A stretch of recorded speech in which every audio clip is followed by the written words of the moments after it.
Start करते हैं 25 मई से संबंधित सभी महत्वपूर्ण करेंट अफेयर को। इसी के अंतर्गत आज का पहला प्रश्न है कि विश्व कछुआ दिवस कब मनाया गया। तो ऑप्शन आप यहाँ पे देख सकते हैं, यह कब मनाया गया। हाल ही में यह 23 मई को मनाया गया है। बाकी यहाँ पे आप पढ़ सकते हैं, देखिए इसके बारे में डिटेल बताया गया है कि 30 मई को पूरे संसार में क्या तो वर्ल्ड टर्टल डे मनाया जाता है। आप कछुआ के बारे में और डिटेल आप यहाँ से जान सकते हैं। अब सबसे पहले आपको ये जानना है कि हमारा जो एक उड़ीसा का क्षेत्र है वह है भितरकनिका। तो ये आपको याद रखना है, जो वहाँ पे कछुए के संरक्षण की जो परियोजना है चलाई जा रही है, तो ये आपको याद रखना है। कहाँ तो भितरकनिका, लोकेशन पूछेगा कहाँ है तो वह उड़ीसा में है। अब चलिए हम अगले प्रश्न की ओर बढ़ते हैं। तो कहा गया है कि भाई दिवस यानी कि ब्रदर्स डे हाल ही में कब मनाया गया। तो यह 24 मई को मनाया गया है। अगला प्रश्न है कि जैव विविधता समरसता इंटर्नशिप प्रोग्राम का शुभारंभ किसके द्वारा किया गया। तो आप ऑप्शन देखिए यहाँ पे, यह किसके द्वारा किया गया है। ए है नेशनल बायोडाइवर्सिटी अथॉरिटी, दूसरा है यूएनडीपी यानी कि यूनाइटेड नेशन डेवलपमेंट प्रोग्राम, और तीसरा है यूनाइटेड नेशन इन्वायरमेंट प्रोग्राम, और चौथा ए और बी दोनों। तो इसका आंसर हो जाएगा ए और बी दोनों यानी कि एनबीए प्लस यूएनडीपी। अब यहाँ से आपको याद क्या रखना है। तो पहले तो आपको यूएनडीपी यानी कि यूनाइटेड नेशंस डेवलपमेंट प्रोग्राम यानी कि संयुक्त राष्ट्र विकास कार्यक्रम के बारे में जानना है। तो चलिए थोड़ा इसके बारे में जान लेते हैं कि जो यूएनडीपी है इसका हेडक्वार्टर कहाँ है। तो इसका हेडक्वार्टर आपको याद रखना है न्यूयॉर्क सिटी में है, तो यानी कि अमेरिका में है। तो ये आपको याद रखना है। इसके अलावा जानना है कि इसका गठन कब हुआ था। तो इसका गठन 1965 में हुआ था। तो इतनी सारी डिटेल यहाँ से याद रखनी है। यूएनडीपी जो यह संगठन है यह गरीबों को यानी कि लिए सहायक है। गरीबी को कम करने के लिए जितने भी इंफ्रास्ट्रक्चर हैं यानी कि आधारभूत ढांचे के विकास और प्रजातांत्रिक प्रशासन को प्रोत्साहित करने के लिए काम करता है। सेकंड है यूएनईपी यानी कि ये काफ़ी इंपॉर्टेंट है, इससे कई बार प्रश्न पूछा भी गया है कि इसका मुख्यालय कहाँ है। इसके डायरेक्ट मुख्यालय से ही प्रश्न बने हैं। तो यूनाइटेड नेशन इन्वायरमेंट प्रोग्राम है, इसका मुख्यालय कहाँ है। तो इसका मुख्यालय आपको याद रखना है नैरोबी में है। और नैरोबी कहाँ है, तो यह केन्या की राजधानी है। केन्या एक अफ्रीकी देश है, तो ये भी आपको याद रखना है। इसकी स्थापना कब हुई थी। तो इसकी स्थापना का जो डेट है काफ़ी महत्वपूर्ण है, ये वह 5 जून को हुआ था। 5 जून को तो बारे में आपको पता होगा, जो पर्यावरण दिवस के रूप में मनाया जाता है। तो ये इससे भी आपको रिलेट करके याद रखना है कि 5 जून 1972 को इसकी क्या हुई थी। तो इसकी स्थापना हुई थी। तो ये तिथि भी आपको याद रखना है किसका, यूएनईपी का। नैरोबी इसका बताया गया क्या, तो वहाँ का मुख्यालय काफ़ी इम्पोर्टेंट है। इसके अभी हेड हैं, ये भी आप याद रखना है। यूएनईपी के इसके जो हेड हैं वे हैं इंगर एंडरसन। तो इसके हेड को भी नाम आपको याद रखना है, कौन है, तो इंगर एंडरसन। चलिए अगले प्रश्न की ओर बढ़े। तो यहाँ पे बताया जा रहा है कि हाल ही में भारतीय सेना में टूर ऑफ ड्यूटी। तो पहला तो आपको याद रखना है कि टूर ऑफ ड्यूटी किसके अंतर्गत लाया गया है। तो यह भारतीय सेना के अंतर्गत लाया गया है क्या, तो टूर ऑफ ड्यूटी। तो टूर ऑफ ड्यूटी नामक एक इनिशिएटिव है, एक प्रस्ताव लाया गया है जिसके अनुसार आम लोगों को, जितने भी आम लोग हैं उनको सेना में कितने साल तक काम कर सकते हैं। तो ऐसा 3 साल तक उनको कार्य करने का मौका मिलेगा। इसके बारे में डिटेल और आगे बताया जाएगा जब इसके बारे में सारी चीज़ उपलब्ध किया जाएगा। तो इसका आंसर आपको याद रखना है कितना, तो 3 साल। अगला प्रश्न देखिए, यहाँ पे बताया जा रहा है कि ऑर्डर मी नामक एक ई कॉमर्स ऐप किसने लॉन्च किया है। देखिए एक स्वदेशी ऐप की भी ज़रूरत है, जैसे कि आप देख रहे होंगे अमेज़ॉन, फ्लिपकार्ट था लेकिन बाद में इसे वॉलमार्ट ने खरीद लिया। तो ये कह सकते हैं कि इसमें जिसकी जो हिस्सेदारी है वो ज़्यादातर विदेशी कंपनियों के अंतर्गत चला गया, लेकिन अभी एक स्वदेशी लाया गया है ई कॉमर्स कंपनी। वे कौन सा है, ऑर्डर मी। तो यह किसके द्वारा लाया गया, तो यह पतंजलि के द्वारा लाया गया है। पतंजलि आयुर्वेद लिमिटेड के बारे में आप परिचित होंगे कि इसका गठन कब हुआ था पतंजलि का, तो 2006 में हुआ था। इसके जो उस समय फाउंडर मेंबर थे वे कौन कौन थे, तो एक बालकृष्ण और दूसरा बाबा रामदेव। तो ये दोनों आपको यहाँ से याद रखना है। अभी जो इसको मैनेजिंग डायरेक्टर हैं वे कौन है, तो इसके जो मैनेजिंग डायरेक्टर हैं वे आचार्य बालकृष्ण ही हैं। तो चलिए यहाँ पे देखिए इसके बारे में बताया जा रहा है कि इस पोर्टल पर पतंजलि के अलावा अन्य स्वदेशी उत्पादों को भी बिक्री की जा सकती है। आप ऑर्डर दीजिएगा, जल्दी आपको वो अवेलेबल कराया जाएगा। तो काफ़ी स्वदेशी है, तो आप इस ऐप को क्या करिएगा, इसके थ्रू से आप यहाँ से शॉपिंग कर सकते हैं। अब चलिए अगला जो प्रश्न है वो है बेनी गेट्स ने किस राष्ट्र के वैकल्पिक प्रधानमंत्री के तौर पे शपथ ली है। तो आप ऐसा यहाँ पे फिगर में देखकर स्पष्ट हो गए या किस देश के, तो इजराइल के। तो यह वैकल्पिक प्रधानमंत्री के रूप में शपथ लिए हैं। लेकिन आपको याद रखना है कि यहाँ के जो पीएम है हाल ही में बने हुए कौन बने हैं, तो बेंजामिन नेतन्याहू। इजराइल से आप काफ़ी ज़्यादा परिचित होंगे, इसके मैप कई बार आपको दिखाया गया है, आप इसे रट गए होंगे। जैसा कि देख रहे हैं इसकी सीमा कहाँ पे लग रही है, पहले तो डेड सी आपको याद रखना है कि जो डेड सी है यानी कि मृत सागर किन किन देशों के बीच है। तो देख सकते हैं एक तो जॉर्डन है और दूसरा इधर आप देख सकते हैं ये फिलिस्तीन का एरिया है और इधर ये इजराइल का एरिया है। तो यहाँ पे है डेड सी।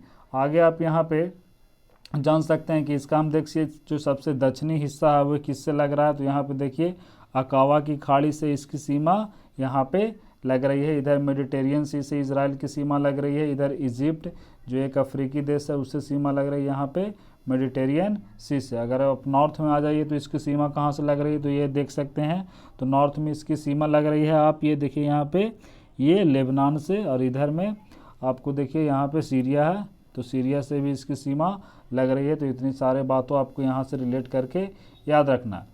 अब चलिए अगले प्रश्न में बताया गया है कि फीकी लेडीज़ ऑर्गेनाइजेशन यानी कि जितने भी लेडीज़ के लिए फीकी का एक अलग से ऑर्गेनाइजेशन है उसका राष्ट्रीय अध्यक्ष के रूप में अभी किसे नियुक्त किया गया है। तो देख सकते हैं यह जानवी फूकन को नियुक्त किया गया है। अब चलिए फीकी, तो थोड़ा फीकी के बारे में डिटेल जान लेते हैं। पहला तो फीकी का फुल फॉर्म कई बार पूछा जाता है, तो आप इसे याद रखना आपको कि फीकी का जो फुल फॉर्म हुआ क्या है, federation of Indian chambers of commerce and industry. तो फीकी के बारे में आपको याद रखना है। हिंदी में इसे कहेंगे तो क्या कहेंगे, भारतीय वाणिज्य एवं उद्योग महासंघ। यह जो कार्य करता है, तो इसका जो कार्य है भारत के व्यापारिक संगठनों का यह एक संघ है। इसकी स्थापना आप देख सकते हैं, जैसा कि यह इसकी स्थापना यहाँ पे देखिए बताया गया है।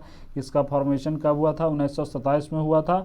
और इसका जो फॉर्मेशन किया गया था वह गांधी जी के सलाह से किया गया था। तो यह इंपॉर्टेंट हो जाता है जीके की दृष्टि से, और गांधी जी के सलाह पर किया गया था। लेकिन किन के द्वारा किया गया था, तो यहाँ पे देख सकते हैं घनश्याम दास बिरला के द्वारा और पुरुषोत्तम ठक्कर के द्वारा यह किया गया था। तो ये दोनों आपको यहाँ से रिलेट करके याद रखना है, काफ़ी इंपॉर्टेंट है। हेडक्वार्टर इसका कहाँ है, तो नई दिल्ली। अगला प्रश्न है कि किस राज्य सरकार ने बुखार क्लिनिक शुरू किया है। तो ऐसा किसने किया है, तो यह मध्य प्रदेश ने किया है। मध्य प्रदेश के बारे में कई बार डिटेल आपको बताया गया है, वहाँ के नेशनल पार्क, तो उसे लिखकर याद करने का प्रयास करिएगा। तो इसका आंसर क्या हो जाएगा, सी। नेक्स्ट प्रश्न है कि हाल ही में मोहित बघेल, ये देख सकते हैं यही है मोहित बघेल। अगर आप रेडी फिल्म देखे होंगे तो सलमान खान के साथ आप उससे इन फिल्म में देखे होंगे। तो ये मात्र 26 साल के थे। इनके कैंसर की वजह से इनकी अभी क्या हो गई है, तो मौत हो गई है। तो इनका नाम क्या था, मोहित बघेल। या किस क्षेत्र से जुड़े होंगे, तो आपको पता चल गया या क्या थे, तो एक अभिनेता थे, एक एक्टर थे। अगला प्रश्न यहाँ पे है कि राष्ट्रमंडल दिवस कब मनाया गया। तो देखिए राष्ट्रमंडल दिवस जो है कब मनाया जाता है, तो यह 24 मई को मनाया जाता है। इसके बारे में देखिए यानी कि कॉमनवेल्थ गेम। यहाँ पे देखिए यह जो दिन है उन सभी देशों द्वारा मनाया जाता है जहाँ कभी ब्रिटिश साम्राज्य का शासन हुआ था। यानी कि जो कॉमनवेल्थ राष्ट्र जितने भी होते हैं, कॉमनवेल्थ गेम भी होता है, उसमें कौन से देश पार्टिसिपेट करते हैं, जो कभी न कभी औपनिवेशिक सत्ता के अंतर्गत रहे हैं, यानी कि जो ब्रिटिशर्स हैं उसके अंडर में रह चुके हैं। तो उसी के अंतर्गत यह एक संगठन है। तो भारत भी इसका सदस्य है, जैसा कि आप जान सकते हैं। तो इसीलिए एक राष्ट्रमंडल दिवस मनाया जाता है। तो वह कब मनाया जाता है, 24 मई को। लेकिन 24 मई को क्यों मनाया जाता है, तो इसी दिन जो रानी विक्टोरिया का जन्म हुआ था, कब, तो 24 मई 1819 को, इसीलिए यह मनाया जाता है। इस बार का आपको इसका थीम याद रखना है। इसका थीम क्या है, तो डिलीवरिंग ए कॉमन क्या है, फ्यूचर। तो यहाँ पर देख सकते हैं एक समान भविष्य का उद्धार करने के लिए ऐसा एक थीम रखा गया है। नेक्स्ट प्रश्न है कि हाल ही में केविन मेयर को इनमें से किस कंपनी का सीईओ नियुक्त किया गया है। तो आप देख सकते हैं यहाँ पे किसका सीईओ नियुक्त किया गया है, तो ये आप यहाँ पे देख सकते हैं ये टिकटॉक का काफ़ी ज़्यादा अभी खबरों में था।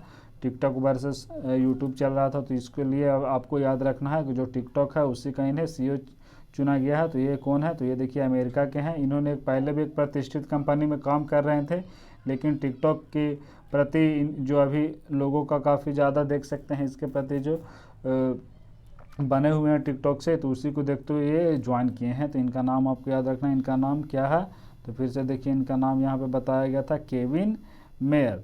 तो ये टिकटॉक के नए CEO बने हैं। अब चलिए हम थोड़ा पिछले जो करंट अफेयर था उसका थोड़ा रिवीजन कर लेते हैं जल्दी से। पहला है कि केंद्र सरकार ने किस मंदिर को पूरी तरह सौरीकरण की योजना शुरू किया है, तो आप यहाँ पे देख सकते हैं यह किस मंदिर को किया था, कोणार्क सूर्य मंदिर को। तो इसका आंसर ए हो जाएगा। नेक्स्ट प्रश्न है कि अंतर्राष्ट्रीय जैव विविधता दिवस यानी कि international day for biological diversity कब मनाया गया, तो ऑप्शन देख सकते हैं यह कब मनाया गया, तो 22 मई को मनाया गया था। तो इसका आंसर क्या हो जाएगा, इसका आंसर सी हो जाएगा। अगला प्रश्न, इसका थीम आपको याद रखना इस बार का है our solutions are in nature. Theme काफ़ी इंपॉर्टेंट हो जाता है।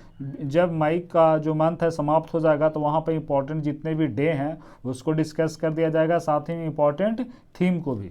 नेक्स्ट प्रश्न है कि यूपी स्टार्टअप फंड किसके द्वारा लॉन्च किया गया, तो यूपी से ही स्पष्ट है, या उत्तर प्रदेश के द्वारा किया गया, लेकिन यह किसके सहयोग से किया गया है, तो यह किसके सहयोग से आपको बताया गया था, यह सिडबी के सहयोग से किया गया है। तो आपको यह याद रखना है कि जो सिडबी है भारतीय लघु उद्योग विकास बैंक, उसी के सहयोग से किया गया है। नेक्स्ट प्रश्न है कि हाल ही में किस राज्य ने राजीव गांधी किसान न्याय योजना का शुभारंभ किया है, तो आपको इसका आंसर कमेंट में बताना है। चलिए हम अगले प्रश्न की ओर बढ़ते हैं।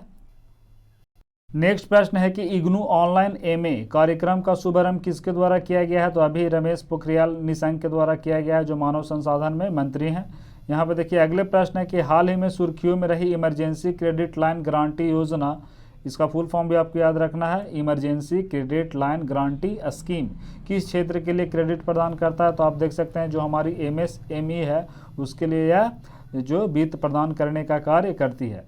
नेक्स्ट है कि एयरटेल अफ्रीका और किसने कोविड-19 से प्रभावित बच्चों और परिवारों की मदद के लिए समझौता किया है, तो ऐसा यूनिसेफ के द्वारा किया गया था। नेक्स्ट प्रश्न है कि किस देश ने खुले आसमान संधि से खुद को वापस लेने की घोषणा किया, तो यह काफ़ी इंपॉर्टेंट है।